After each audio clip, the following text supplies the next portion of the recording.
We have, Is Eleanor coming? She has called in sick yesterday, and I'm not sure whether that's still the case here. Hey, can somebody let me in? No, You're in. Cheryl's got to activate us here, so stand by Okay. here. Most and painless. Oh boy. Okay.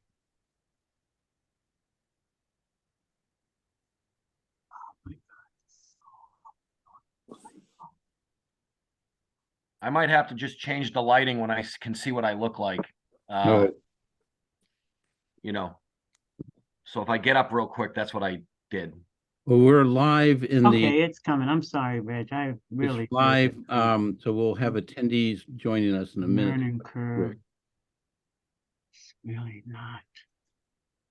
Well, this is not what I want. Oh God.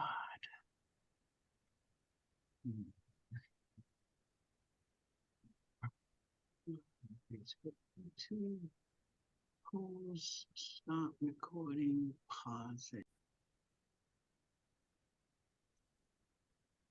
Good evening. Great. Yeah. And Okay. you've got your, there you are. You don't There look you are. bad. For somebody who's 110 years old from doing housing authority fee accounting for your entire career. Did you just say I was 110 years old? I did. Yes. You're only off about 3 or 4 years. Oh, yeah. You didn't know I knew this. Well, while we wait for Penny to join us, I'm just, grateful that you have had so much experience and that, we can rely yet one more year on your expertise and wisdom in terms of getting us through this evening's presentation. So I think we have our quorum. Is everybody ready? Yes. I am going to call to order a special board meeting of the Needham Housing Authority Board of Commissioners and start by calling the roll. It's Reg Faulkner as chair. Here. I think Janice Ellen Bennett is Evans here. is not going to be able to join us, so go ahead. Yep, Janice is here. Penny Kirk here. And Ed Scheidler is here. I called, yes, Ed Scheidler. I didn't hear you, sorry. We're No problem. thrown out of our normal order. We're gonna have to get used to skipping over Eleanor here. As I mentioned, Eleanor has come down with a bug and wasn't able to attend yesterday's session either. So we do have a quorum. That is good. And I just wanted to announce that for the record that adequate notice of this meeting was provided by the Secretary of the Needham Housing Authority by posting a public notice on December 4th with the town clerk of Needham, setting forth the time and place of this meeting and identifying the agenda. So we'll proceed. This is a special board meeting. We do this once a year, and it is for the purposes of receiving the recommendations from the executive director and our fee accountant as to the 2024 budget for the Needham Housing Authority, and asking as many questions as we can think of here, and then at the end of the meeting, hopefully have all those questions answered, and we'll feel comfortable voting to approve the budget. And that means the budget will be actually submitted on time. In the last 2 or 3 years, it's been a challenge for one reason or another, COVID pandemic reasons and so forth. And there will also be certification documents that we will go over at the end that we'll have to sign, after this meeting tomorrow. Is that by DocuSign now, Cheryl? Is that, or do we circulate? No, I think I need your live signature, but Okay. the budget's not due until the 15th. Can we do it for the next week's board meeting on the 14th? That sounds like we could, yeah. So we'll talk about logistics on that at the end, assuming that we've get there in one piece. So, if it's all right with Cheryl, I think we'll turn the floor over to Rick. Rick, I'm going to give you screen sharing here if you would like to, or I can actually share the pages from my side, whichever way works for you here. I'll just start and we'll see how it goes because I'm not sure. I think everybody has the pages, right? Like, Right. Yep. I saw Cheryl's very well put together package, which is basically the same thing I would have handed out. I usually wouldn't hand out the certs, but you can see them because those are what you're going to have to sign. So Rick, So I'm you- going to prepare the pages so that if you want to use someone one up for you people to look at, if you get a question, I'll be able to go to it right away. But I'll Okay. let you just give me the cue if you want to do that. Okay. Sure. So before I start, I actually thought this was a on-site meeting, and I was actually kind of looking forward to seeing some people that I haven't seen in a long time. Because between the pandemic and then last year, I don't know if you were still virtual last year, but I had neck surgery last year, so I couldn't really go to any board meetings until the last 2 or 3 months. So I've tried to make a point of going to all of them. I'm not going to complain that I didn't have to drive to Needham tonight, but I was looking forward to it. So Well, may I just Well, jump thank in you. and say, does that mean that you're kind of back on you're on the mend and you're back in action? I And would say 80%. that's terrific because You I know, know that- you had a tough couple of years there. The doctor, I actually had my 1 year anniversary like 2 weeks ago. I won't make this too long, but he did say to me, you know, between the first and second year, you should see, and most likely we'll see the rest of the improvement, you know, because it was kind of a major thing. And it was slow, but I do what I'm told. I always do what I'm told, and it took a while to see the progress, but I'm seeing it now. So I've actually been to the housing authority a bunch of times with Cheryl. I went over there a couple of weeks ago. I gave her a little tutorial on state budgets. A lot of the same things I'm going to talk about tonight, pretty much. And I'll be in there this month. I'll be in there next month. You know, next month, you know, January and February is when we do your year end. So we'll be in there a lot because the year end probably takes 5 times more time than a regular month because there's a lot of reconciling, a lot of additional gap reporting. It's all boring accounting stuff, but it has to get done. So regarding tonight, you know, there's 2 things that you need to vote on that's in this package. One is a budget revision for the current year. You know, and this should be quick. The real meat of the presentation is the new budget for next year.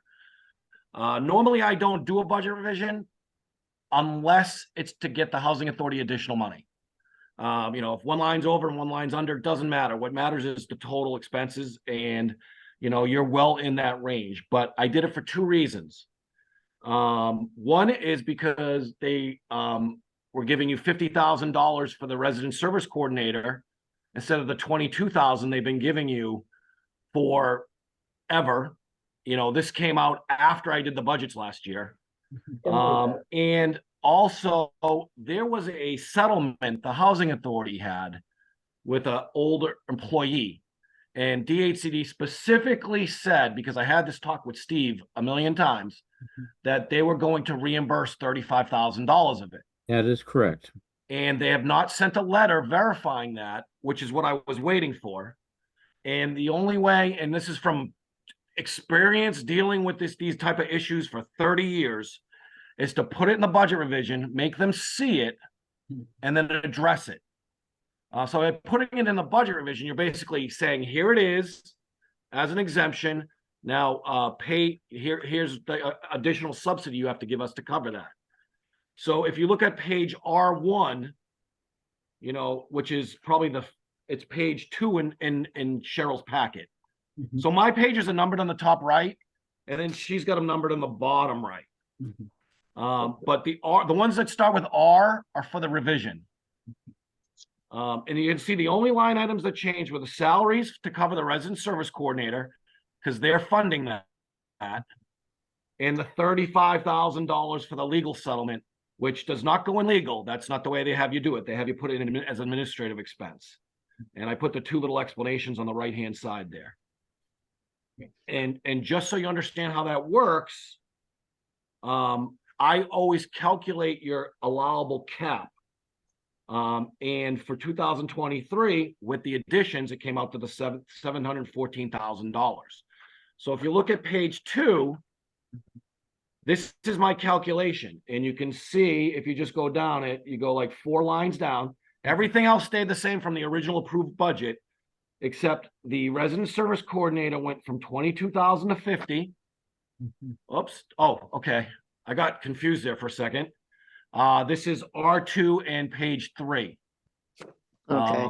So you can see this is my worksheet on how I the state allowable spending, and the only thing I did was change the resident service coordinator 4 down from 22,000 to 50, and then added in the legal settlement to the original allowable cap. So they're going to reimburse those costs, those added expenses. And anytime you can get extra money from the state to cover something, it's worthy of doing a revision, which is why the revision was done. So that's my worksheet that I do. And I just attached this because if anybody was interested to see what it looked like, this is the page 3, the R3 page 4, the next page is actually the sheet that gets submitted to DHCD, which exactly matches my numbers. So you can see I circled it so you could see the change. You can see the resident service coordinator up top circled for 50,000 and the legal for 35. And that's all I did for the revision. I didn't change anything else. There was no reason to. There were a lot of changes in positions and people during the year. But to change all that, it wouldn't work because there were people that were in 2 different positions. There were people that worked there for 10 months and left. What I look at in that situation is that you're underrunning your salaries and you're not overrun. If you were overrun, then that would be like meaning you've spent more than your budget, then it'd be an issue. But you're underspent your budget because there were gaps in certain positions at the housing authority. So there was no reason to adjust anything else but this, and it's very important to keep it simple. So when it gets in there, it'll get approved quick. Because what you really want them to do is look at the new budget. You don't really want them wasting a lot of time with the revision. We just want our money, for these 2 specific things. So And, Rick, I think that's a great explanation. Would you recommend that we pause here and actually vote on this and then proceed into the rest of the, I think so. I Yeah. think so. Okay, can I get a clarification, please? yes, that's good. Go ahead. So the way I'm understanding it is we are just trying to recoup the money that that was put out for a particular past employee and recoup what we had Correct. paid out Correct. to balance the budget. Correct. And so it doesn't actually mean that the resident service person is getting. No, an that's a different increase. topic. There's 2 different things. So you have a resident service coordinator now, right? Right, but it shouldn't have anything to do with that particular. No, that's a separate issue. The legal Yeah. settlement is strictly for that legal settlement that you had. But they also gave you an ability to have additional money for the resident service coordinator that you already have. So what I was able to do, instead of charging it to the federal program, I could move it over and charge it to the state because they're giving you the money for it. They're basically funding the position more than they were in the past. So they used to only fund To 22,000. write off that debt, is that? what No, that's- it's not connected whatsoever. 2 separate issues. 2 completely separate Let things. me give it a try, which is the state increased the amount of money they'd provide for resident services, but it was after we made our budget at the beginning of this year. And we need to file the amendment so we can collect the money, the additional money that they gave us here, which allowed us to increase the number of hours per month that the resident services coordinator can work to 30 hours per month. And that's one separate thing. It's just a technical I entry. mean, 30 hours a week. A week, I mean, sorry, of course, yes, Yeah. right, exactly. And then a completely separate thing, and I'll just refresh everybody's memories, because I hope everybody's forgotten about this painful situation, but No, it was 50 we- grand. You don't forget that. well, I think we settled for 75 grand or something like that. But the only reason that we did, I might be 50 grand, but the only reason they did is because DHCD said they'd cover 35,000 of it. And ever since that, first Angie, then Steve, then Cheryl, and Rick has been all along, has been chasing DHCD to actually make good their pledge, which we have in writing. And what Rick is saying is this is from his experience, we have to book this a budget change. And then what I believe he didn't say, but he's going to then, when he closes out the books at the end of the year, it's going to be shown as a receivable from DHCD that they owe us if they haven't paid us between now and the end of the year. Correct. And then we can pester them and hound them, and eventually they will catch their attention and they will give us the 35,000. That money isn't tagged for anything. That will go probably into the management budget, right? A management, Well, it'll be kind of a wash, actually, Yeah. because you already spent the money. so it'll offset what we've already set. Correct. Yeah, right. Correct. So it'll be cancel each other out. But Right. so this It'll is be the charge. So I have the charge deferred until you get the money for it. right. And then I it'll see. net out to zero. So there'll be no effect on the financial So statements at all. It's all good. It's $85,000 into the NHA. And it's a technical adjustment that needs to be made. Correct. Is that right, Rick? It's pretty Thank close, you. yes. Thank you for the And just clarification. if you guys have something in writing for that 35,000, whoever do. has it, I'd love to get a I've got copy. it. I have it saved away, and also Jonathan Driscoll, our attorney, Okay, was there when they made the verbal promise, but then we okay. confirmed it in an email. So let me just make a note for that. Yeah, when somebody gets a chance, just send me a copy of that so I can put it with my files. That would be Will That would do. have been Jim Pender. Oh, I'm sorry, Jim Pender. You're right. Yeah, Sorry. moving Thank you very George much, around. Jim Pender.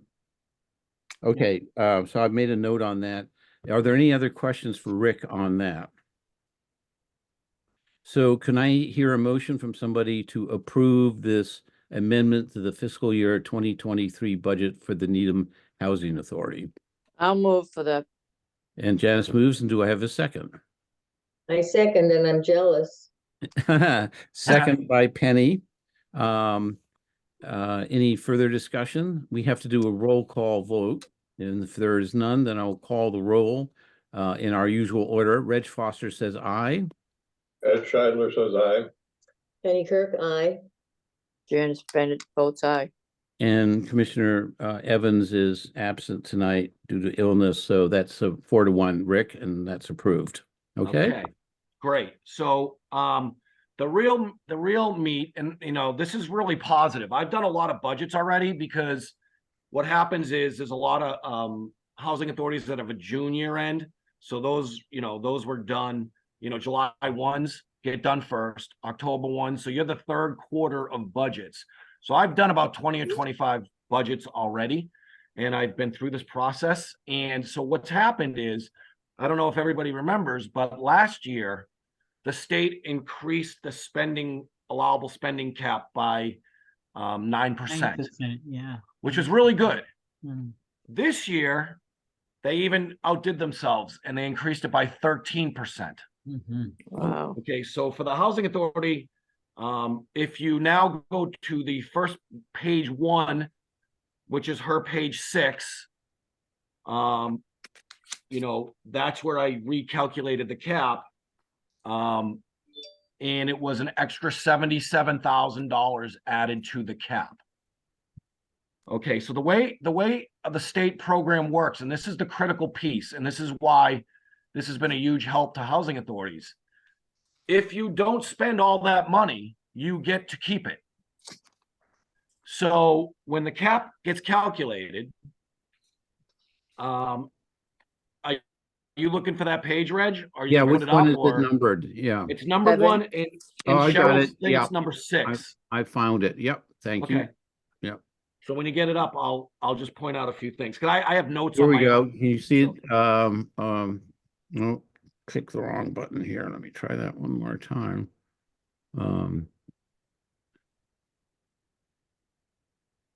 It is this one. Right? Yes. Correct. Yeah, Yes. yeah, yep. Okay, so what that is basically the summary of your state budget. Okay, so what we're really voting on today is this budget and the 689 budget, which I have both in this packet. And if you look up top, in the top left, you can see that number that says cap 758,205. That's Yes. your new allowable spending level. Okay.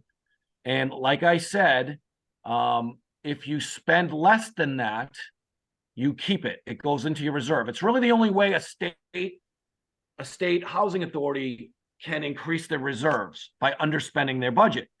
In the past, it was very hard to underspend your budget because they weren't funding you correctly or adequately. But over the last couple of years, with the 9% increase and then the 13% increase, that you actually have a little bit of cushion now when I put all the expenses in.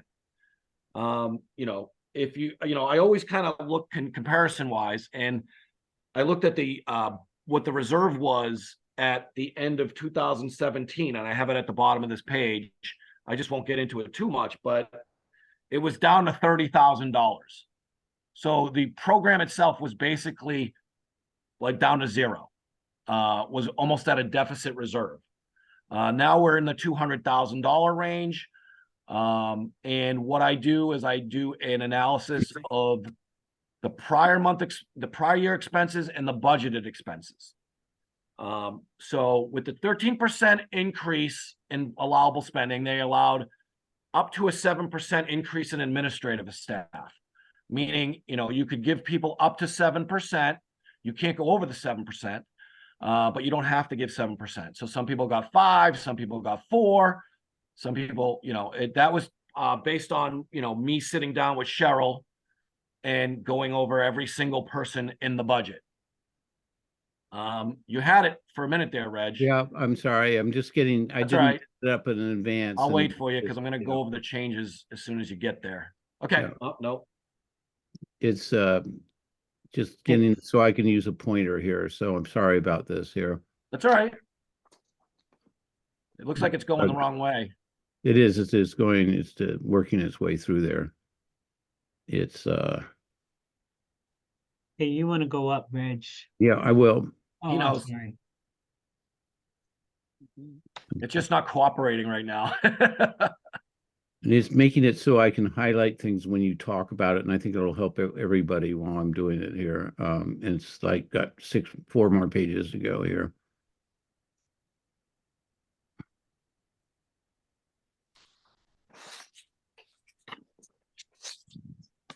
Okay, there we go. Now we will go back to this One. page here. Nope, down, right? Yep, this one. Yep. That's kind of the main one that I always use as a tool. Mhm. And so you have your approved budget for 23 on the left, and then you have your 24 proposed numbers, as you can see. I just talked about the allowable 7% increase in staff. The executive director is a little different and a little different in Needham, because every year or every other year, the state comes up with a new executive director salary schedule. So when we went over it, my inclination is to put in whatever the maximum says and then work down from that, as opposed to trying to guess what's going to be. Like, we have to put a number in there, and we can put the maximum in there, and then it can be negotiated later because we have enough in there, because we can't put any more in there than we did. And it fits. The other, you say, well, if there's only a 7% increase, how could it go up 18%?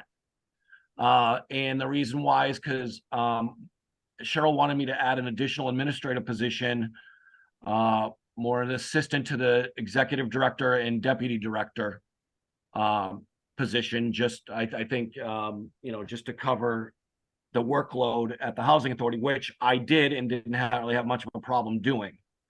And then what I do is, a lot of these costs are pretty much actuals, like the insurance and the benefits. I pull those right off the bills.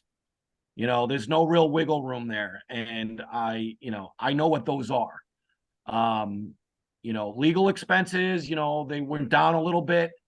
because you had a couple years where the legal expenses were very large and they're working their way down.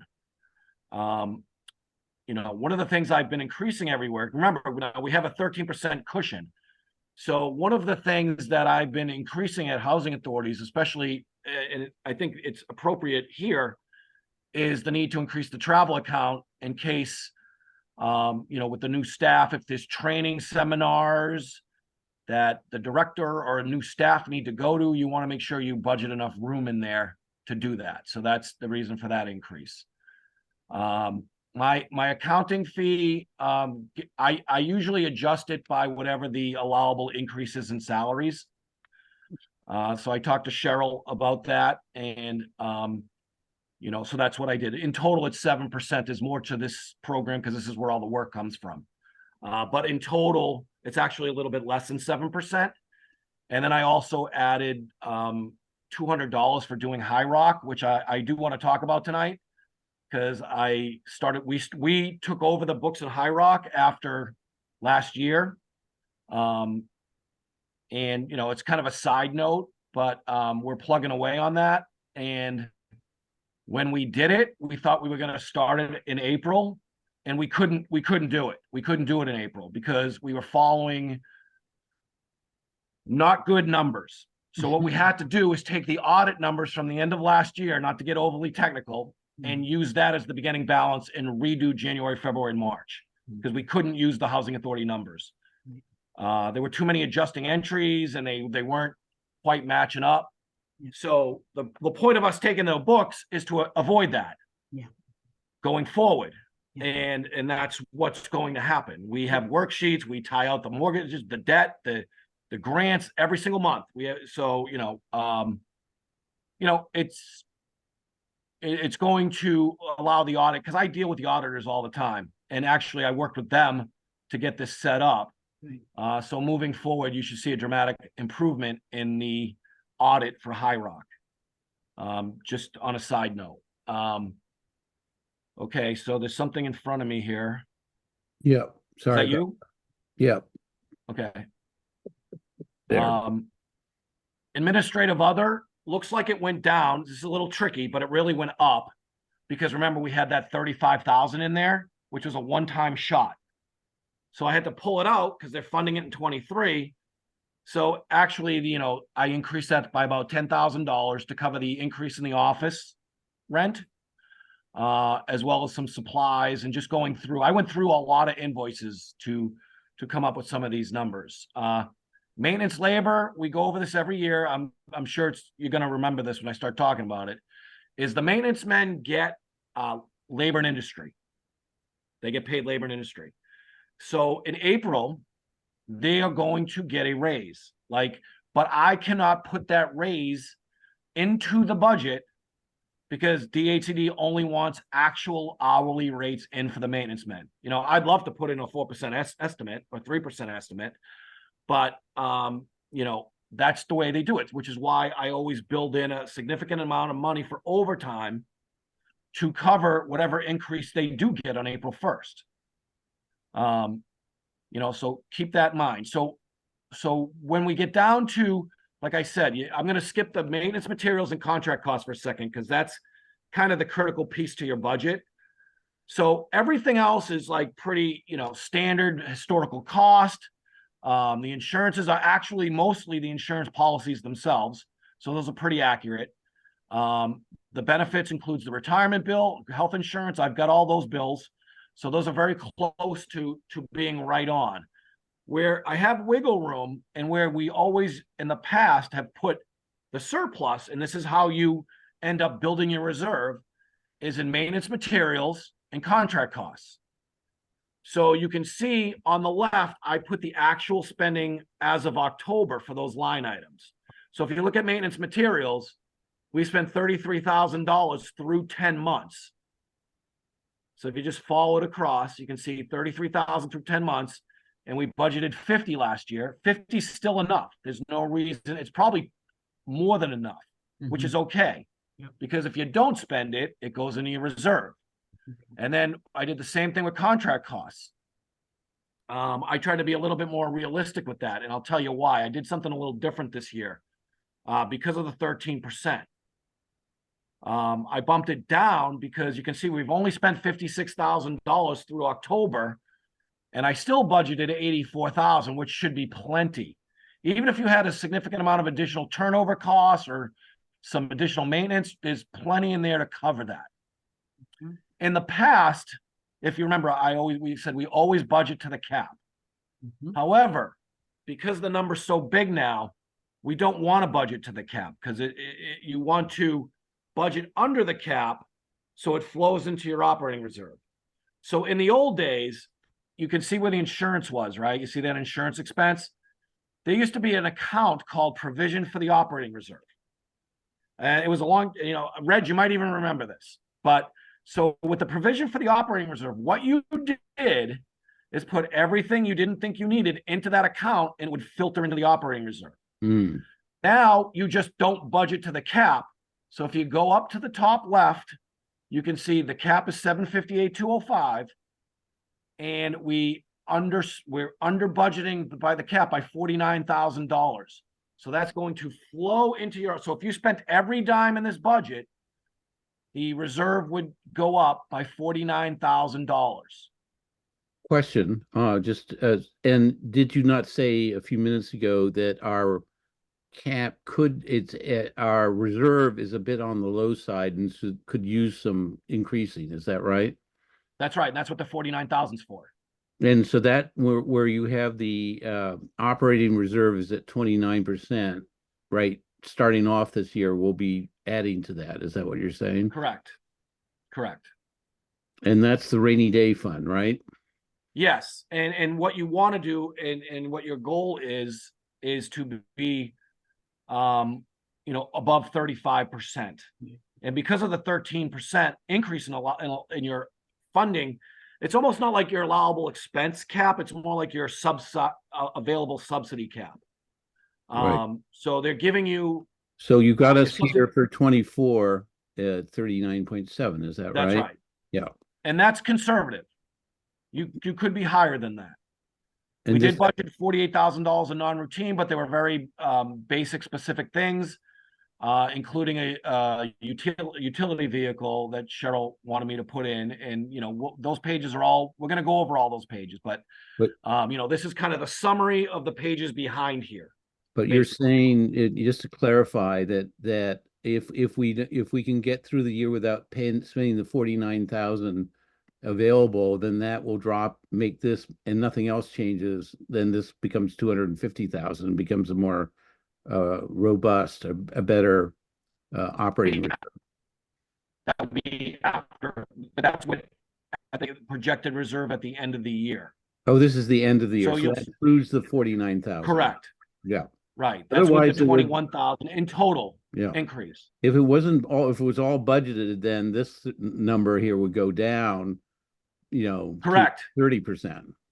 Reg, can I just tell you something? Hmm. You're one of the only board members I've ever talked to that understood. Well, and I'm actually having the dialogue with you because it's taken me 15 years to get there. And once you point it out like this, you say we're not meeting in person, but I'm finding actually to be able to kind of highlight it as we go along, it shows people where to look for some really key metrics. And by 35%, see if you're over or under that. Sorry, we got a bad connection with Is you. that me? Yeah, I think. Try again. Okay, can you hear me? Yes. Okay. Right. So the number's a moving target. So your reserve can go up, but the percentage can go down because your spending's going up. It's kind of it's weird how they do it. I've always said, there's a lot of boilerplate standard rules and procedures that don't always apply correctly in certain situations, but then DATD never really takes those into account, which is why I have to call them sometimes and explain, why in a certain situation their general rule doesn't work. So, but yeah, even with the increase in spending, we should be around $200,000. And one of the things that, I started talking with Cheryl about is, and Carol used to do this all the time, is when you have a state capital improvement project, you're allowed to requisition admin money. That admin money can filter right into your operating reserve. When Carol left, Gary didn't really seem to want to have any interest in that whatsoever. And, I can help with that and make sure that, you get the admin fee. Like, so if you have a big project, say you had a roof and it was $500,000, you might have $20,000 of available admin fee. DHCD is not going to give that to you unless you ask for it. That's just the way they work. Like, they're not going to volunteer giving you that money. They'll just filter into a future project later. But when your reserve is not great, you need to take advantage of that. So I'm going to be working with Cheryl so that we go through the mod jobs, because I now have access to your mod work plans now. I made the state give it to me, like all my housing authorities. So I do 70 housing authorities, just so you know. And these mods can get kind of out of control because sometimes I don't have information that I need. So I have access. Continue. So we're, excuse me, Rick, you're getting garbled again for some reason, like your connection, breaking up. Your video's fine, but the verbal isn't. Okay, I don't know what to do to change that. I do. I'm gonna, Yeah. what you can do is turn off your video. We won't see you, but we'll be able to see you. I'm gonna just stop it from here, and that'll give you Okay. bandwidth to speak, and we'll. Oh, all right. All right. Yep. All right. We can hear Bye. you, though. So, this 13% is like a whirlwind. Do I sound better? Yep. Yes. Okay. For housing authorities, because it's giving you budget flexibility. And, this is a statewide thing where it's made a huge difference in all these state consolidated programs in terms of reserve levels and being able to get it built up. So like I said, after page 1, which is a summary of pretty much your entire budget, I've got some of the backup here, and once again, the page 2 is just a calculation of my cap of how I came up with the allowable spending. And so you can see that I took out the legal settlement. If you look at 23, the bottom section there, you look at 23 and 24, I just put them so you can see how I came up with the number. And the other thing is, the DHCD is going to refund the first $5,500 of your legal expenses in the current year in 24. So the That's first smart. $5,500 of legal bills that you get will be reimbursed by DHCD. The reason they did that is because they got rid of the pilot attorney program, which used to be free. And a lot of the pilot attorneys retired and they don't exist anymore. And in most cases, you didn't use them anyway. So they're basically giving you an extra $5,500 to cover, the legal expenses up to that point in time. After that, it has to come out of your spending cap. But so that's up to $5,500. So that's page 2. I just want you to see how I calculate it. You can see, if you look, you can see the prior year balance times the 13%, and then the standard regular exemptions that are frozen. If you're wondering like why those are frozen, it's because years ago you could put in for these increases and you could keep making the number higher and higher. So if your retirement bill went up and you were charging $10,000 more to the state, you could add $10,000 to the exemption. And then about 10 years ago, they said no more. Whatever you have in there now is the most we're going to give you. So that's why they say frozen. You can put them in every single year and we'll fund you up to that dollar amount, but we're not going to give you anything more than that. And what I found interesting is when I got new clients, I have gotten a couple new clients, and they never put in for these exemptions. So I don't, definitely an oversight.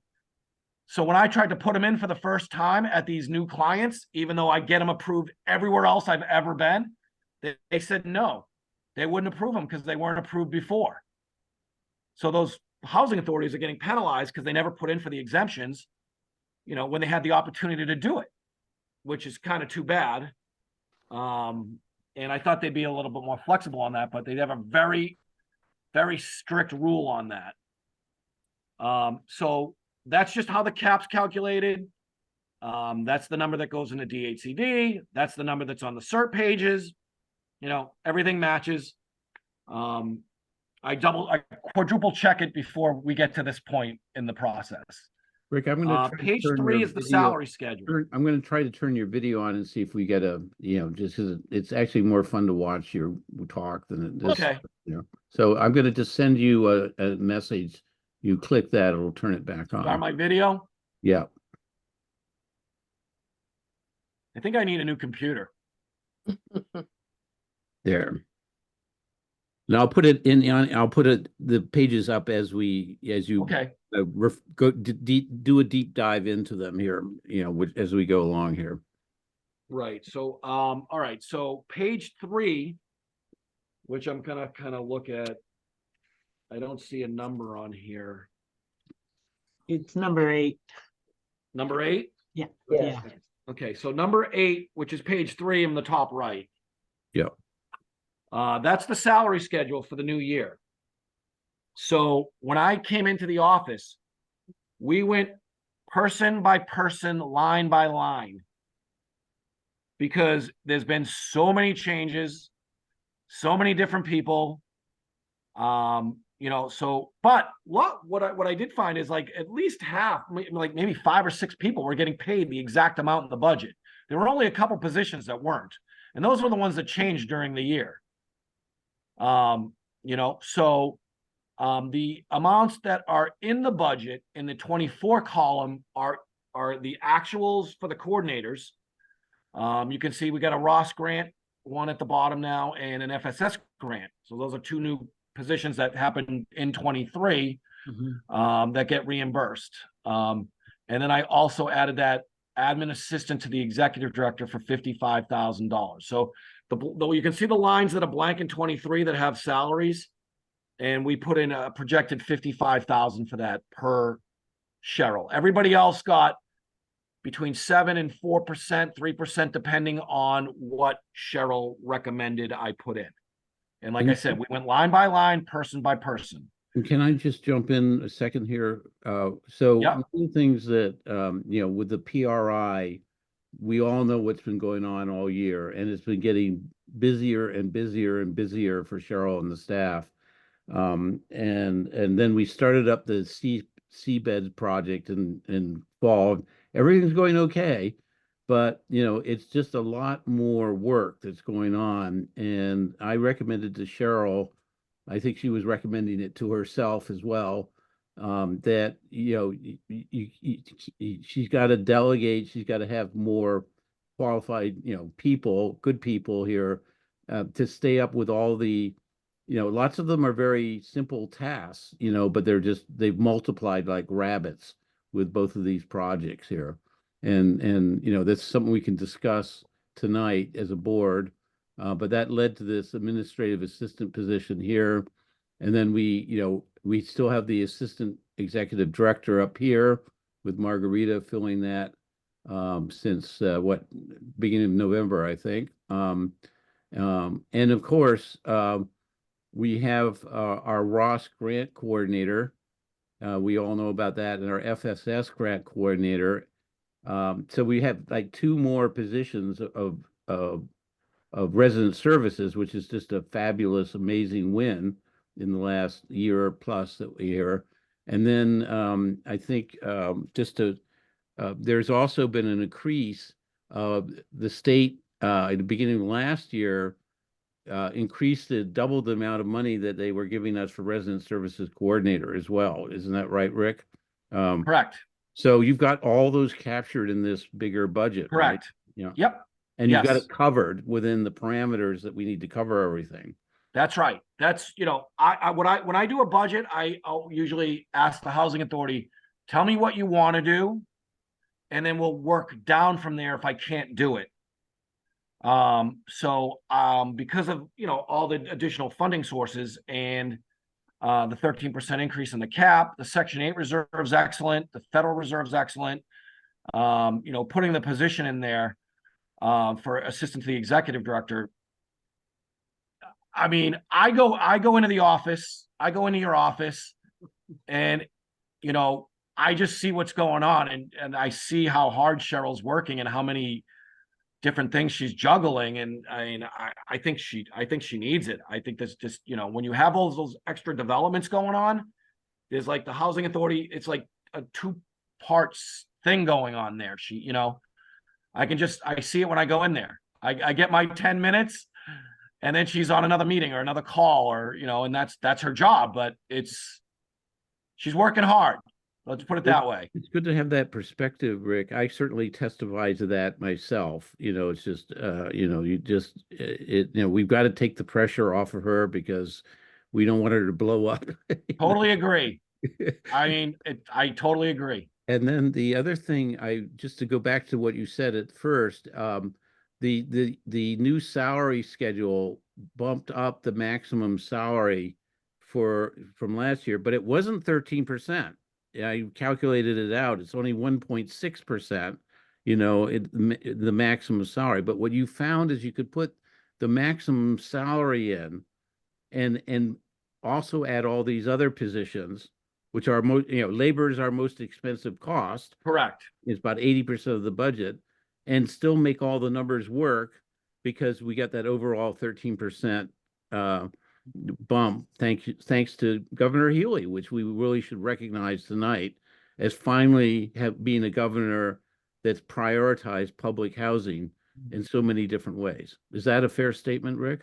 Yes, to get the 9% last year and then get the 13% on top of the 9% in a 2-year period is huge. It's never happened before. That's right. It's a game changer for the housing authorities that were struggling from a reserve perspective. It gave them flexibility to operate the way they needed to operate, instead of struggling to buy like a hammer, for crying out loud. I mean, that's kind of the point it was getting to. Can I go back and just ask you question and answer like this, since I've spent these years, and going back to your overall budget overview here, this one here, what you're saying is you've been able to fund these extra positions and fully fund the raises that we committed to for our maintenance staff and everybody else. And within the cap that we get, all that's funded in a budget that DHCD will approve. And we still have 49,000 almost left over, which that should drop, it has dropped into our budgeted reserve, which takes it up to 39%. So these are the numbers I look at. We're almost 40% here. But if we didn't have the 49,000 in this 201, if it was 150,000, I did the math using the table on the back of that, this reserve would be just under 30%. It would be 29%. That's right. You could never get to 35%. The reason you can get to 35% is because of the increases. 100% right. Right. And if it was at 30 or 29%, we submitted it that would be very worrisome, to DHCD. Sorry, we should say HLC. It would be worrisome to Rick. It would be worrisome to the board that we don't have this rainy day fund of $200,000 for whatever, the next, 100-inch snowstorm that shows up this winter, that kind of thing. And to be honest, I would think, I always budget the expenses conservatively. Like I'd rather estimate high than low. Yeah. I wouldn't be surprised that 49,000 is really like 60 or 65. Yeah. Because I got enough cushion in the maintenance line items that I don't think you'll spend it all the way up. You might, but if you do, it'll be more than you've spent in the past, and that can happen. And if you don't, like it could be 60,000 instead of 49. So because that's what's happening this year. I mean, if you look at your monthly statements that I do, if you look at the contract cost line item, and you look at maintenance materials, you'll see you're significantly underrun. You know, just something to look at when you look at the statements. So, you know, you're in good shape there. So those are the salaries. And like I said, you know, this can go into DHCD. And then if there's any issues regarding the director, because I don't think you've talked about that yet, then you can do Well, let me, that. But thank you for bringing it up, because I just want to give a board a heads up for our meeting next week and our January meeting. So, and fortunately, we have experienced board members, and Eleanor, hopefully you'll be listening to this video when you get better. But we'll have our usual procedure, which is next week, which is our last meeting of, you know, the year.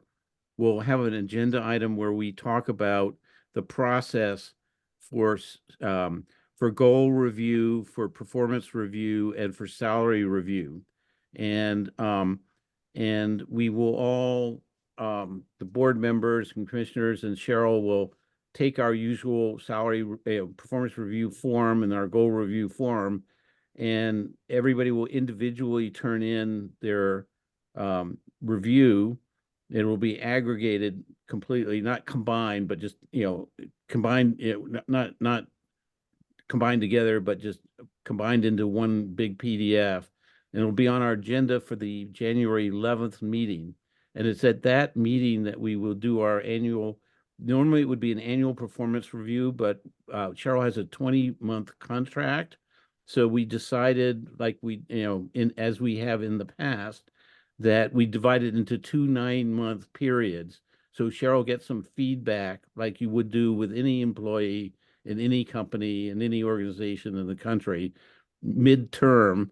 And you know, both ATA girls, and I think there's a lot of ATA girls there from my point of view, but we'll talk about that. And also any things that can, you know, we think could go better, and on a constructive basis. And then at that meeting, there's also, this is the January meeting, we would think about adjusting any of her goals. You know, her goals were really through the end of this period, and so for the next next year that goes on to the end of 2024. And then we'll also think about and vote on a salary increase for Cheryl. And that salary increase, our normal practice is that salary increase, even though voted on in, you know, January 11th, would be retroactive to the beginning of 2024. And what Rick has been telling us is, if you look at the budget he has here, he's put the maximum it could be. So there is room in the budget for us to make whatever decision that in our judgment is the right decision to make. Correct. And then we'll go forward for the next year. One more thing to remind everybody about: why is it sort of 20-month contract? It's because DHCD decided a while ago that they wanted to synchronize all executive director, you know, contracts, employment contracts, so they end at the end of the fiscal year of the agency, the housing authority they work for. In our case, it's a calendar fiscal year. So if you wind up starting as Cheryl did in March, it was really April or May was the first official month, then what they do is they make that first year, you know, their policy is for a new executive director, not more than 1 year contract. But in that case, the quote unquote year goes all the way to the end of 2024. So just to put that all into context, and sort of tee up what you'll see on the agenda that Cheryl and I are working for our meeting next week here on. Okay. Rick, do you want to keep going? oh yeah, definitely. Okay. The next page after that is on Cheryl's agenda is page 9, which on mine is page 4, which is just the maintenance labor schedule. And like I said, the maintenance men are pretty much dictated by labor and industry, and they'll get raises in, you know, April 1st again, other than the Gary position that's now Greg. And just so you know, none of these names get submitted when the budgets get submitted. I do that for myself, so I can figure out who's who. If, you know, people leave and then people come and then people shift positions, just so I can kind of try to keep track of it as things change during the year. It's more for myself that I put the names on there. You know, in the website that you input all the stuff into, it's just a position. So like I said, I build in $32,000 of overtime. You never really exceed that, but it's really a cushion to cover the increases in April. You know, last year they got about 5%. They could get anywhere between 3 and 6. It fluctuates, and we really don't know what it's going to be until it actually happens. So that's pretty standard. It's maintenance labor. You know, the next page. Can I just interrupt? Yeah. When we ask questions page by page now, so that we don't, lose it. Does anybody have any questions about our maintenance cadre? So we basically have Greg filling in the director position, stepping in, being promoted into the director position here, and he, this is his, the budget for his salary based on what we know right now. And then we have one mechanic foreman, labor foreman, Eric. We have one mechanic laborer here, so that's 3. And then we have one mechanic laborer, 4, and then one mechanic laborer trainee, 5. Is that right? Yes. Correct. Okay, and then we have overtime, of course, because guess what? Things go bang in the middle of the night. That's right. Yeah. And we have beeper pay because at all times somebody's on a beeper, for emergencies, and there's a bit of a bonus for doing that. Is that right, Rick? Correct. Yeah. So Basically on call. I'll ask a question that Ed often asks. I think he asked it in the very first year that he was a commissioner. So this is the Ed Scheidler Memorial question, which is, is there some reason, is 5 positions enough to keep up with our aging buildings? It looks like at one point we had a 6th position, but we're not funding it this year here. No, it was just because they got moved more than an additional. There was not another position in there. I see. I just added the line and then didn't delete this line. I see. So you've pretty much had. I mean, I'd have to look at the formula, but it's basically based on bedrooms. Mm-hmm. And we did add somebody maybe 7 or 8 years ago. Right. I would beg to clarify that there was a time that we had 6 maintenance men, and I can name them all if I need, but there was a time we had 6. Right, but are you counting Jim? No. Janice goes Counting back a Ryan. long time, and she has a long memory that's very good. Good There was question. definitely That 6. when we had Wellesley, Yes, but When they we were didn't married. work well. But they didn't work Wellesley. Wellesley. Well, had they were their own charged to program. Wellesley. There's some were Maybe for charged to some- Wellesley. Maybe for some of the summer programs, but they worked both. But there was 6 at one time. Well- And that was even before Wellesley, I want to say, so. But I think the question is for Cheryl, now that she's been on the ground as long as she has, not just as executive director, but assistant executive director. Do you think we have enough people to cover everything we need to cover?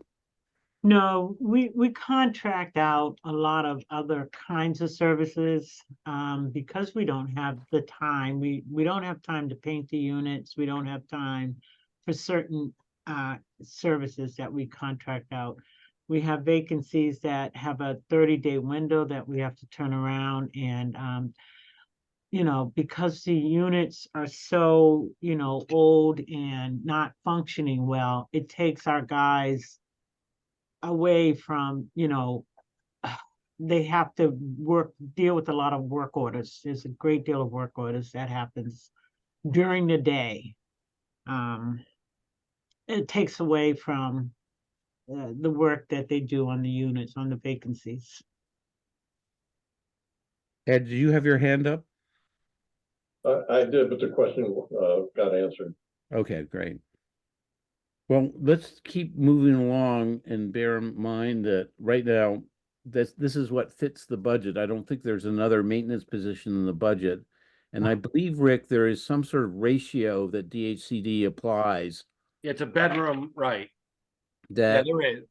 and that you can't exceed because they've decided that it applies across everybody. Include if you have brand new units, you have the same ratio, and if you have 75-year-old units, we have 60 units that are 70 plus years old.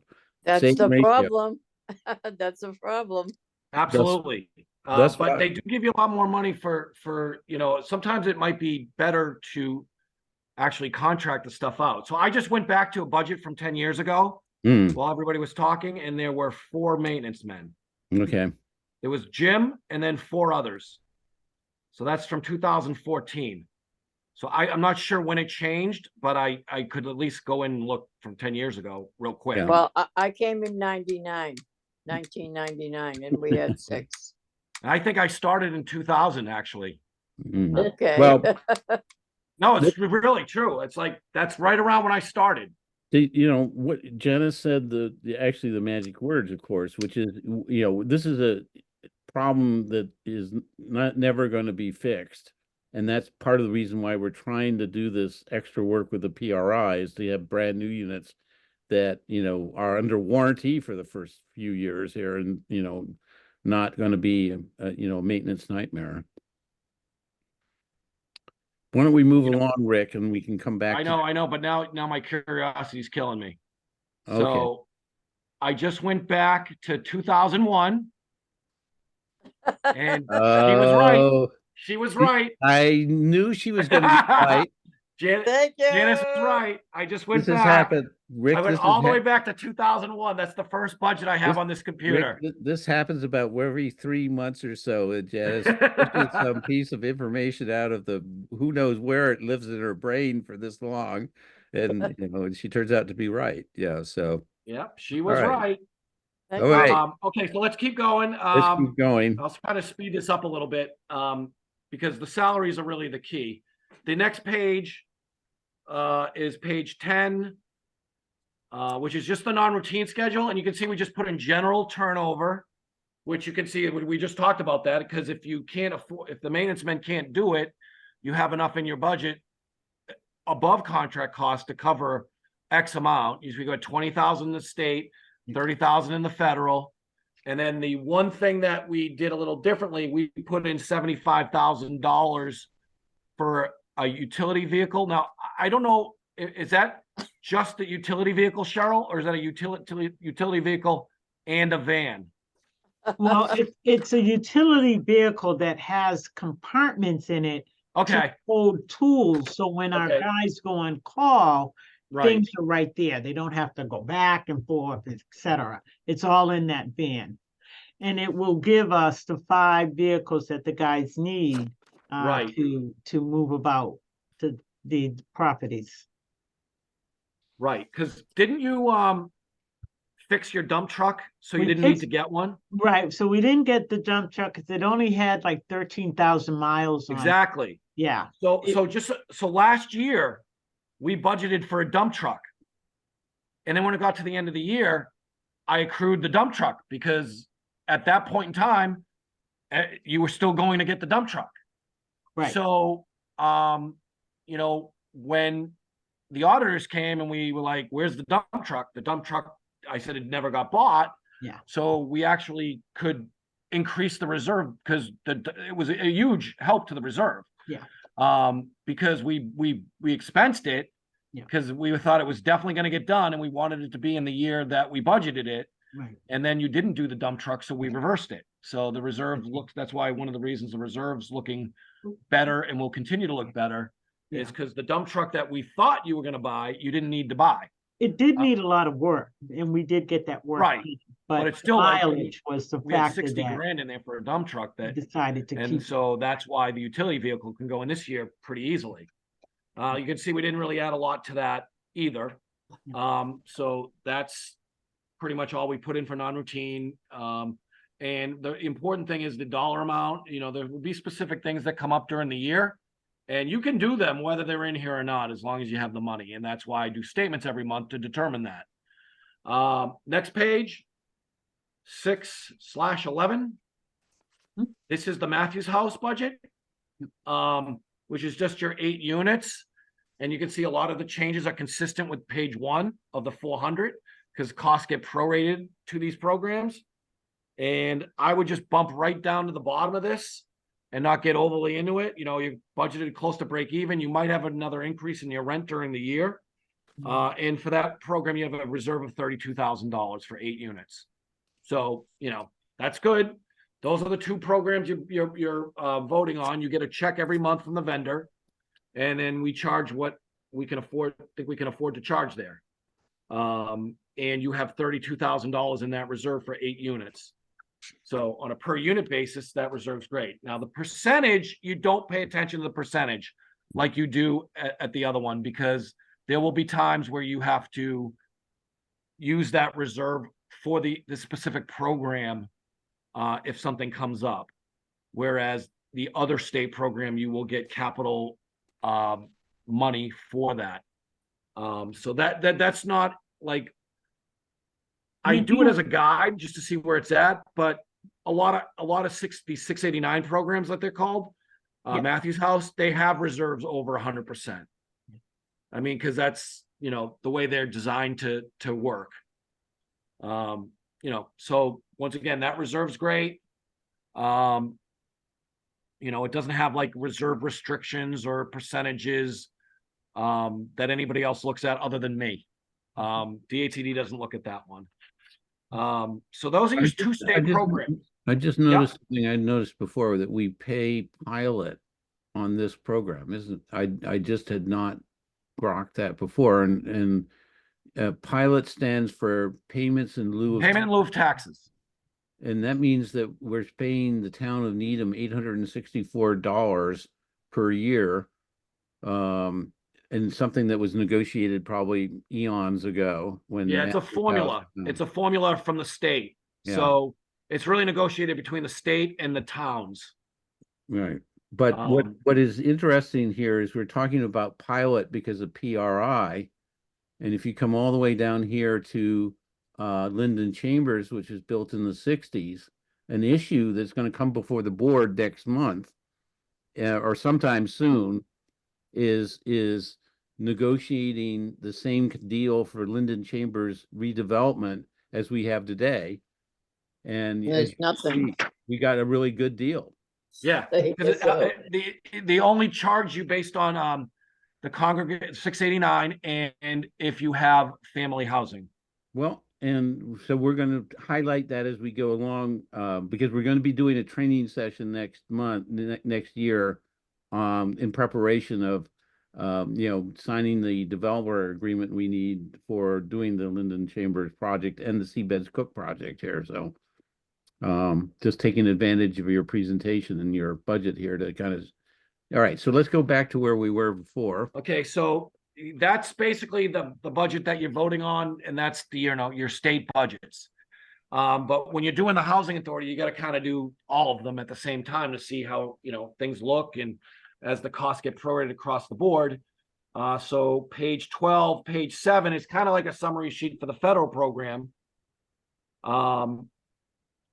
And, you know, once again, you'll see similar changes. The salaries are up.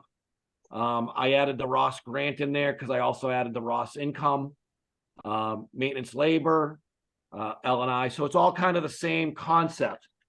There's a little bit of a loss anticipated in the federal, but your reserve's much higher. It's over $500,000. And I don't know what the loss will really look like when we're all said and done. Normally, I don't know what your subsidy forms are going to look like because they usually are due in February, but I've already done them. So these are the actuals for next year. These are the numbers that were submitted. They've already been approved or accepted by HUD. They came out much earlier. And you can see we got the same situation with the contract costs in the federal program, but a much larger reserve. Now, You know, once again, what I is would this anticipate number that- in the context of the PRI? This is the number that Cambridge Housing Authority was telling across all our federal programs that we get right now under the old 1937 original public housing program, 35,000 plus capital on top of that. And that's the number that they say we're going to be able to get increased by 1.5 million bucks per year by doing the repositioning. And that number in there, that's the actual number, like for next year. Normally, I don't have that when we're doing these budgets, but that's all been done. And that is the number. If you need that number for anything else, that's the right number to use. Just, you know, if it comes in a conversation with your PRI stuff or anything, that's the number. And I can get you copies of the forms too. But that's half of what they look at. They also look at the capital that we're getting in as well, which we'll get to in a minute here. No, I get it. So I'm sure, you know, it's gonna be all right, your voice is cutting out there, Rick. I'm sorry. Now try. I could hear it myself. Yeah. It's like a bad, How are we doing now? Good. Your Wi-Fi connection is a little bit. You know what? I think maybe it's because I sit back a little too far, maybe that's it. Okay. How's it right now? Good. Okay, so maybe I'll just lean forward a little bit. And hopefully that'll do it. You know, so you have a good Federal Reserve. That's page 7. Page 8 is your section 8. Remember, you took that back from Dedham a couple years ago. You were paying them 60% of your admin fee at one point. That reserve was pretty much down to zero. And now you have a surplus of $150,000 in that program. And let's so you can see you have yeah, let's talk about that. So one of the things that Angie Medeiros, when she, had experiences is the Section 8 administration. So she is the one who saw that we were just giving it away to Dedham, for year after year, and did the work to keep it in, take it in-house. I can't get it highlighted, so I'm just going to do this number here that Rick was referring to here. And one of the reasons that she convinced the board a couple, 3 years ago about is that we could administer the program ourselves. We could bring in the in-house administration, but the amount of salary we had to pay for that extra administrative cost is less than what we would get reimbursed from HUD for the administration fee that Rick was just talking about. And so, correct me if I'm wrong, Rick, but this shows we're sort of in our 3rd year of doing this, I believe. correct. Yeah. And over 3 years, we've accumulated an operating reserve from $0 to $150,000 that's available for other things. That's right. So, for example, one of the Section 8 reserve can be used for like any office related expenses, computers, copiers, stuff like that. It can't be used for maintenance related stuff. But it's, can I say something? Yeah. Sure. It could be used for hiring a Section 8 coordinator, which we're currently looking for. I mean, so don't you the already- money is basically off, taken up by an employee that's going to do the job. Because But we already have that budgeted up here, I believe. Right. Right here. Right. This You see, slide- no, I put it in a separate line so you could see it. FSF's coordinator costs. Oh, Yeah. this one here. It's like in the middle there. I highlighted it. yes, but that's a grant. It's not, You were talking about a Section 8 administrator, right, Janice? no, I was talking about, I was talking about Section 8. From Yes. Dedham, that we took back, that we didn't have anyone we didn't have a Section 8 coordinator. Well, now At we the do, time and that we we, took them back, we had to hire one. yeah, and it's up here in this budget, it's $115,000 a year that we're not paying one person, but that's our administrative expense. Yep, So this is really a reserve, and it can be used for other things. and just again, it's good to have reserves. Again, it's sort of like a rainy day fund or something that we can dip into. What's the right level of reserve?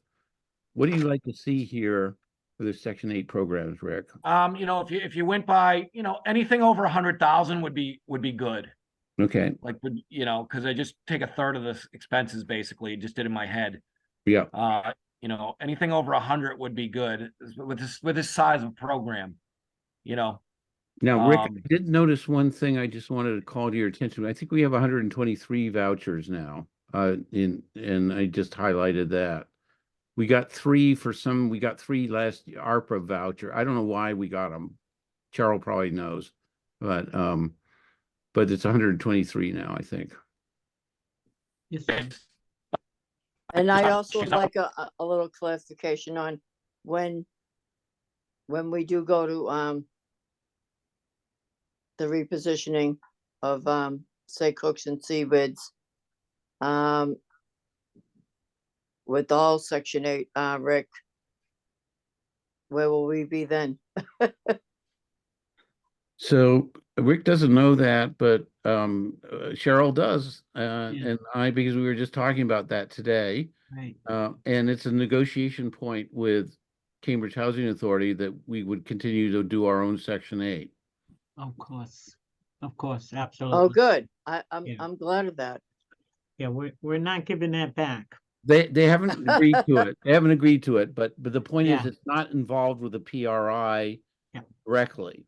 Yeah. It is indirectly involved because to finance some of Linden Chambers, we may have to take some of those Section 8 vouchers and project base them for Linden Chambers.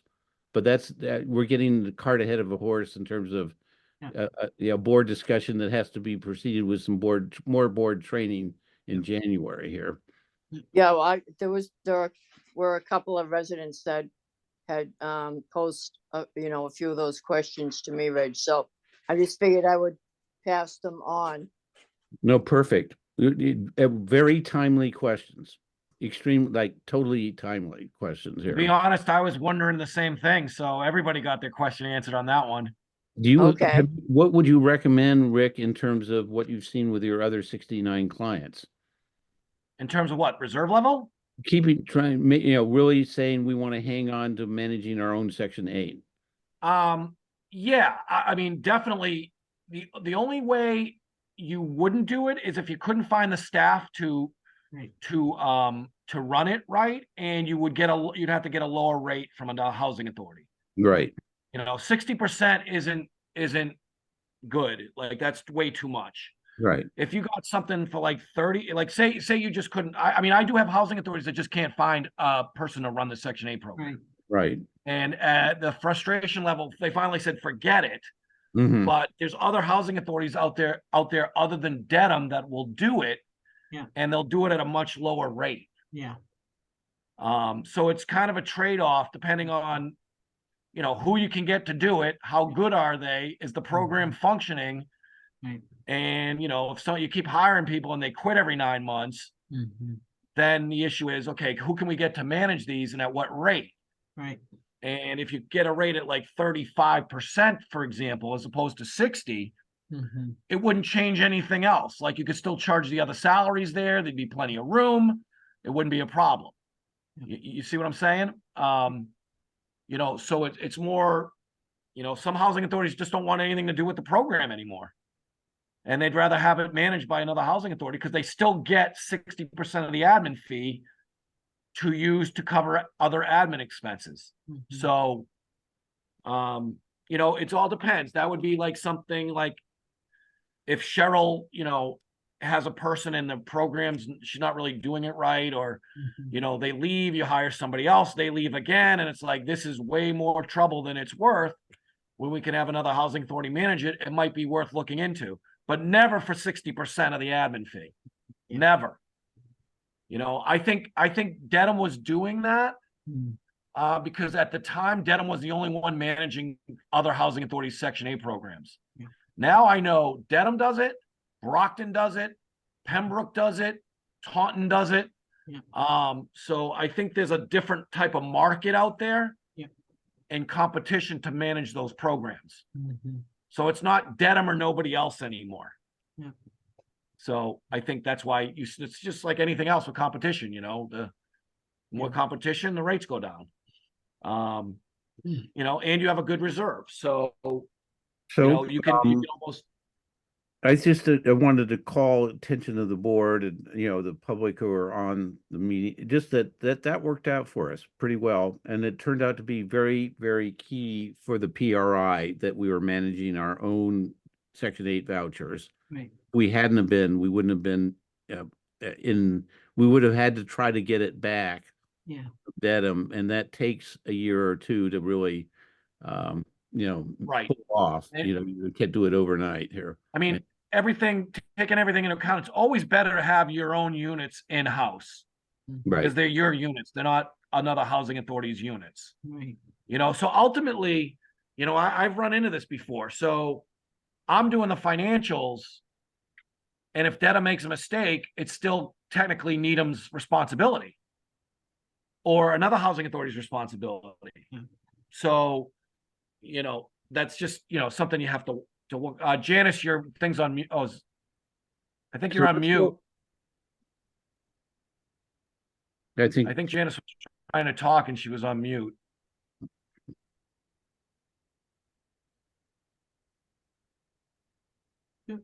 I'll send you a message, Janice. You're on Yeah, mute she's on still. mute. There you I'm Oh. go. good, I'm good. Can you Okay. hear me? Yeah. Now we can. Yep. Okay, good. I just wanted to say that back in the time, before, we took back Dedham, we didn't have a staff, to do the Section 8. Right. Right. Exactly. That's why they were doing it. I mean, that's exactly the whole reason why they got the business they got. They probably do 10, 12, 14 housing authorities. Guys, Well, let's keep going here, Rick, and then Okay, I'm we're good. I'm good here. Like got a good Section 8 reserve. We're still doing the management books. There's a lot of costs that that are going to the management money that we have left. There's no really an operating budget because there's no operating expenses being charged there other than any redevelopment consulting fees and that type of thing. That's it. well, let me pause there. Has Cheryl had a chance to update you on the big push we're making between the end now and the end of the year? Um, or not? No. No, I think we've been actually trying to get the budgets done and Yeah. figure out who's at what position to get salaries done at this point. So I don't know what the push is.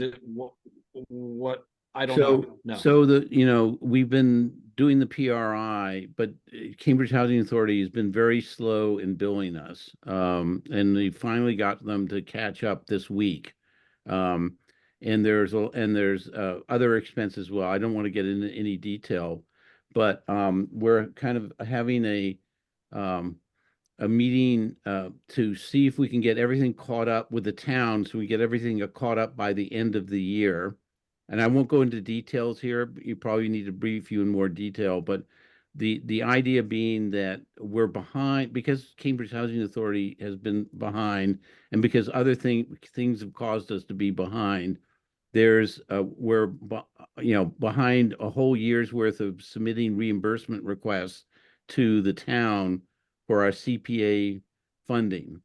And we want to try to see if they can get that all sorted out by the end of the year so that we don't have a big something that has to be handled after when we're closing the books for Yep. 2023.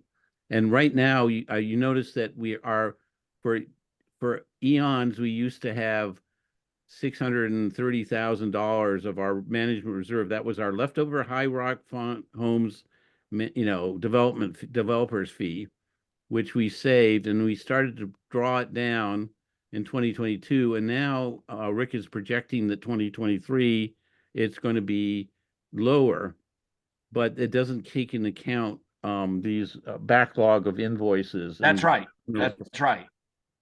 So this is where it's at right now without anything being reimbursed. So And- yeah, go ahead. And so the way I'm going to treat this program is we're not going to close the expenses out. We're going to keep it running because you're going to get reimbursed, and it's almost like a development now, as opposed Right. to, because remember, this originally was just the Wellesley management fee Mhm. and the administrative costs that got charged to it. Right, And then Wellesley left, and whatever reserve was left and the High Rock money got added into the same pot. right. And now it's being spent, but you don't want to close that out. You want to keep the Yeah. expenses accumulating in total. And what? So it's almost you- like a development program now. At least that's the way I visualize it, as more than an annual operating statement. And here is where you see there's been CPA match, there's 0 this year so far that's been booked for 2023. And that number, we're trying to make it such that I don't know if we're actually going to receive the cash before the end of the year, because but we will have things that can be booked as sort of accounts payable, or reimbursement request payable, or whatever. I don't know exactly what the counting entry is that is part of the closeout of the year here. Well, that's what I'm saying. I'm not gonna close the year out. I'm gonna keep it open. Right up, you're breaking up there. I think too close, maybe, or try again. Not good now. No, you're still breaking up on there. Okay, let me know if That's- it's any That's better. good. That's good. Okay, it's kind of, it seems like it's just going in and out. Yeah. Yeah, so we don't have to close it at year end like a regular program. That's what I'm saying. So if the Okay. money comes in January or February, it's not a big deal. All right. That's good to just, know. Yeah, just keep that in mind. So that's that, and that's really it for the budgets. Those are your budgets. Cheryl has a bunch of extra pages, which are really just the research, which I'm not gonna really go over, because I never have. And Cheryl was just being a good doobie and giving you like every single possible page. And then she did attach the executive director salary schedule that I fill out, which I do for all my housing authorities. And you have a copy of that, which matches the number in the budget, the 104, whatever it was. And so that will be in your budget packet for next week, when we actually tee up the discussion Right. of the salary review and the process that leads to a decision on the January 11th meeting. Right. So, in total, the reserves look good. You're getting funded by 13%. And my God, if you ever get another 13% next year, God only knows how much, you're in business now as it is. We put in for the utility vehicle. All the increases are in. Then the only thing left for you guys really is to vote, sign the certs. Then we mail it into DHCD. And then DHCD lets us know when we could submit. And then, we're good. Does anybody have any questions for Rick that you want to go over, or anything, concerns or anything before we actually consider taking a vote here? Oh, it was very well explained. Good Thank job, you. Rick. Yeah, Thank you. I was very impressed with you, Rick, and think you're doing a hell of a job. Thank you very much. I appreciate it. And so I have the one question, it's the Peter Pingatore Memorial. No, don't do it. Don't do it. I'm not going to do that. I'm not going to do that one. I'm going to do the one I like, which is, compared to your other, 69 clients, and you of all sizes and shapes and, conditions and so That's forth. true. But they're all housing authorities just like us. Correct. Struggling with the same set of really difficult problems and trying to, provide homes to people who desperately need them. How does our financials stack up, our balance sheet, our financial health relative to other, not Brockton or not, not No, huge, no. but I'm thinking of the places housing that are authorities close. in our range, so to speak, large. I would say right in the middle. Honestly, like you're right in the middle. There's some that are lower, there's some that are higher. you're not significantly low, you're not significantly high. I think what helps you is that you get that Section 8 reserve. A Mhm. lot of housing authorities don't have a Section 8 reserve like that. And you have 500 grand or more in the federal program too. So you're starting to build the state. So you're getting better each year. Mhm. You know, if you asked me that question 4 years ago, it was really tight, like Mhm. really tight. And it's really not quite that way. You've been able to increase some staffing and provide some additional services with all these coordinator grants. And your reserve will definitely be over 35% next year. And hopefully it'll be over 35% when I do the year end in 2 months. It's going to be close because I just looked at the statements, and right now you're above 35%. When Mhm. I look at the current October statements. So, you know, you're going in the right direction. That's for sure. And I'd say right in the middle. I can think of places I go to that are a little lower in reserves and others that are higher. So, and so you're saying lower, high, right in the middle of you from a financial health point of view, is that Correct. what you're saying? Correct. Yep. I'm just talking financial health. Okay, great. So, before you go, I do want to go through the resolution that we're going to be voting on, and each of us is going to be signing here. And you know, because we're relying on you and relying on Cheryl and Margarita as well. Although Margarita, I don't know, after only been in here a month or so, maybe I'll leave that part out of it here, but next year we will do that. And that's on page 19 of your packet that I'm referring to here.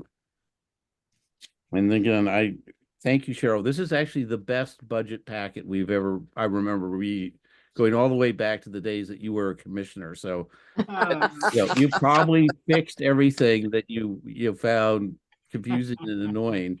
Never have had a table of contents before either. So, yeah, exactly. I know how organized you all are. This is a very organized Well, board. especially if you have to do it by virtual meeting, Yeah. it's really hard if you don't have page numbers and table of contents and stuff. So everybody got page 19. I'm going to just put it up on the screen for our audience. Actually, we've only had one attendee this entire time here. So, Top Anna. yes. So this is page 19 here. Share screen. There we go. Everybody sees that. Okay. Okay. So, what we're going to sign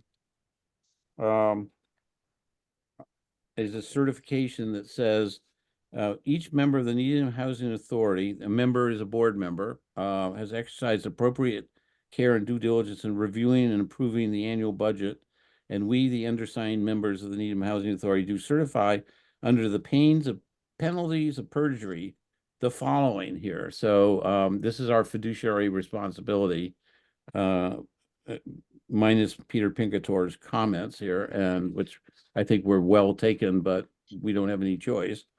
And it's number one, that the preparation of the authority's annual operating budget for the 4001 program, Linden Chambers, the authorities complied with the provisions of 121B of the Massachusetts general laws, all regulations, rules, and requirements thereunder that may apply to the administration of state-aided public housing programs as set forth by DHCD, the contracts of financial assistance that we have in this, and if applicable, the master subsidy agreement.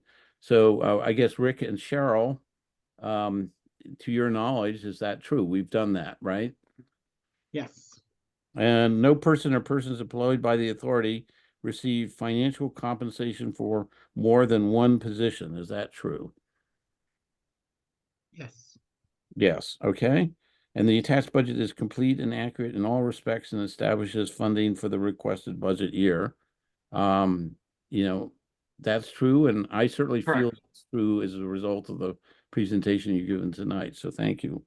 And number two, that we've received and reviewed the quarterly operating statements from the previous quarters of the fiscal year for the Linden Chambers program. And we acknowledge that we will receive and review and certify the year-end statements for this program when they come around next month or February here.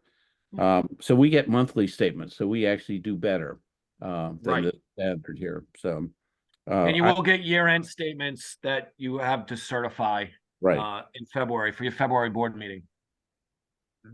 And then the next one, please select the appropriate one. The contract for employment of the executive director, if we have one, has been fully executed pursuant to 760 CMR 405. I can testify to that personally. That we have, and anybody wants another copy of that, we can send it around to you. And please select the appropriate statement below that no staff person has any relationship to any board member or any other staff member of the Needham Housing Authority. And the second one is if there is somebody needs to be disclosed. So I believe that to be true. Is that right, Cheryl and Rick? Yes. Yep. Okay. And then this one is for you, Cheryl, so you can I'll just read it for the record here. Executive Director of the Needham Housing Authority is exercise appropriate care and due diligence in the preparation of the annual budget and certifies under the pains and penalties of perjury that the information provided is complete and accurate in all respects, including the above statements. Yes. Okay. Well, I'm satisfied, and I think that was a great presentation, and a great budget. Best I've Yep, seen thank in you. quite a few years. Meaning, especially given the additional funds we have to work with here. So, Definitely. do I have any other discussion before I call for a vote and we let Rick go home, or he is at home, but go to have dinner? It's dinner Uh, time soon. Any? I don't hear any. So, would somebody like to make a motion to approve the Needham Housing Authority fiscal 2024 annual budget for both our state and federal programs? I so move. Moved by our treasurer, Ed Scheidler. Do I have a second? Second, Second, I'm going to hear Janice's second because I think it's good for the tenant commissioner to be the one that's moving or seconding things like this. Is there any further discussion? I will call the roll. Reg Foster votes yes, I approve it. Ed Scheidler votes aye. Penny Kirk votes aye. Janice Bennett votes aye. So we have passes unanimously, Rick, and thank you very much. Thank you. Good seeing everybody. Thanks, Thank you, Rick. Thank you Thank so you, Rick. much. Cheryl, I'll Thanks. see you in the next week or two. Okay. All right. Have a good night, guys. Thank you. Thank you very All right, bye. much. Good night. Rick, Cheryl, do we have another certification here for the 2023 budget that we have to we've approved that budget, so I don't think we have to do anything more. Is that right? Okay. Did we? Okay. At the beginning of the meeting when we got at the end of the presentation on the amendments to the Okay. 2023 budget, we're good, right? Okay. Yeah, Yes, you, sir. can I just say something real quick? Sure. Before I was just about to hit the leave window, but so you did a budget revision, so you have that. It says revision number 1 Yeah. for the 400. Then for 2024, you have one for the 401 and one for the 689 with his Matthews House, which is the two Okay. state programs. Is that? That's right. Thank you, Rick. I was a little. Okay. Thank you so I'm much. glad I I'm didn't hit glad that button. you did that. Or- All right, We've approved the budget for the Matthews House in that vote that we just took, right? Yes. Yeah. For the Yeah. 2024. Yeah, but I don't think we have to read through it's the same certification that we'll be signing. So, and by the way, that's a $40,000 budget, so it's not, a huge thing here, but I assume Rick and Cheryl, your answers to all those certification questions for the Matthews House, And so Are that Not was. gonna be any different, right? yeah, so I think we're good there, but thanks for Okay. the reminder on that, Rick. I appreciate it. I am gonna hit the road. So Okay. have a good night, guys. Thank you. All right, talk to you later. Bye. I think we're done with the agenda, and so if there's nothing else, do I have a motion to adjourn? So move. Moved by Janice, Second, second by Penny. Reg Foster votes aye. Tyler votes aye. Penny Kirk votes aye. Janet Bennett votes aye. And we have a roll call vote in compliance with the hybrid or virtual meeting dimensions of the public. The public open meeting law, and I declare this meeting adjourned. Thank you very much and have a nice evening, everybody. Only See 9:09. you this time next week. All right. Bye-bye. Bye-bye. Happy Good night. holidays.